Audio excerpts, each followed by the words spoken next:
Hi, I'm Laura with Colchester Mill Fabrics and Quilting, and today I'm going to demo the Sweet 16 Wonky Log Cabin Quilt. So here's our finished quilt in front of us. The pattern that contains all the directions for all of your pre-cutting and the 10-inch Wonky Log Cabin Trim Tool Ruler. It is a great ruler to use when you're making this particular log cabin block. With our log cabin blocks, we will sew in the round, usually starting in the center, one round sewn, a second round sewn, and the last round of strips that are sewn. But what's great about this particular project is you trim after you sew your rounds.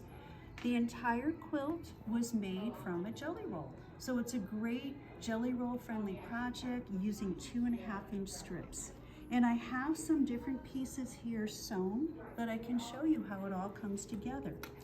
Here, before I start showing you how it comes together, here is one block sewn and trimmed. At this point, it's a 10.5-inch block. When you get your jelly roll, what you're going to do is decide which strips you're going to use for your lights, which strips you're going to use for your darks. And you'll have your center, which could be used throughout all of your blocks.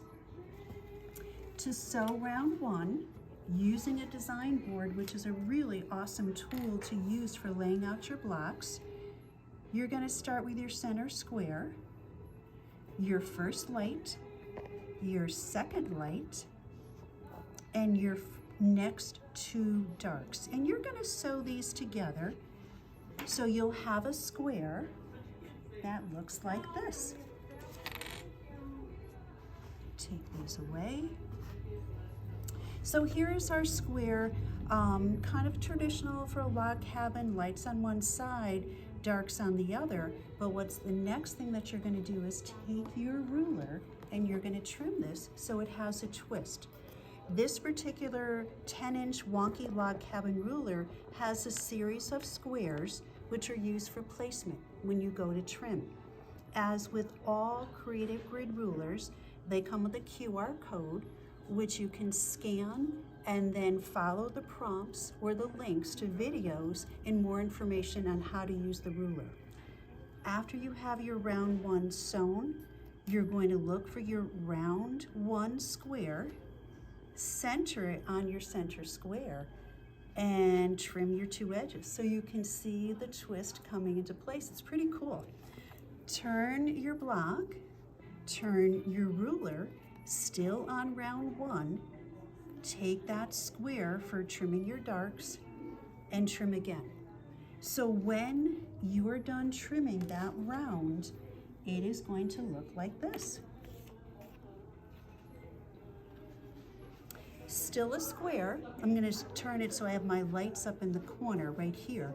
Still a square, a little bit smaller, but it's at the size I know I need to proceed sewing my next round.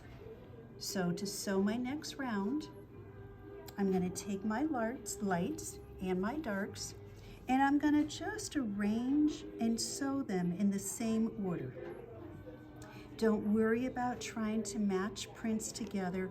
If anything, you don't want it to match, because this is really a good scrappy quilt. So here is round two laid out. And here is round two sewn together. So I'm going to take these, move them over here.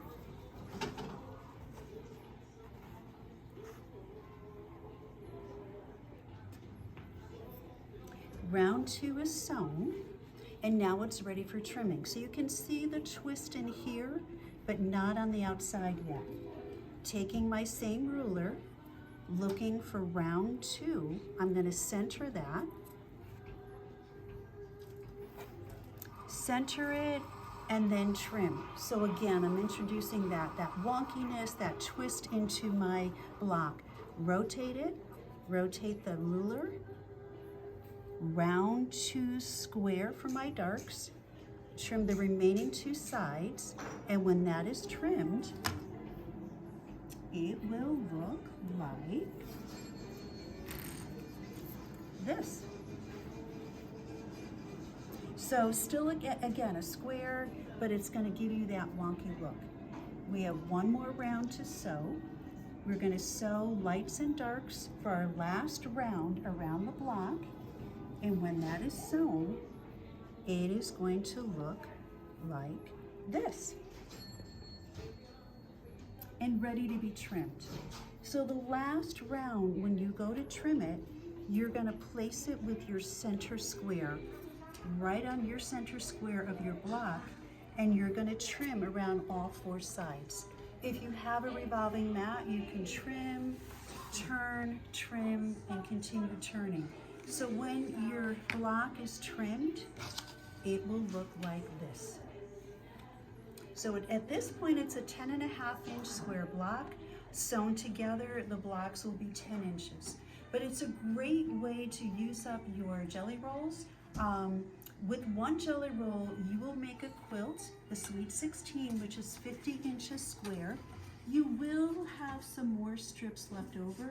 And I tell people the hardest part is when to stop sewing squares, because you just want to keep going. So if you have enough from your jelly roll to sew more squares, or pick up some coordinating fabrics, maybe 1/4 yard, and it's enough to cut more 2.5-inch squares. I get so excited about this project because you just want to keep sewing.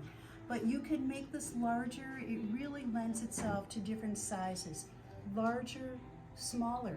Take your blocks, two blocks sewn together, a row of 2 blocks, and make a table runner. As far as your border fabric, if you do have some of the coordinating fabric that goes with the jelly roll, if not, tone-on-tone fabrics go perfect with this too.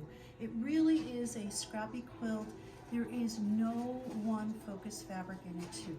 So have fun. I'm on my 4th Wonky Log Cabin Ruler, and I have a feeling there will be more in the future. Thank you.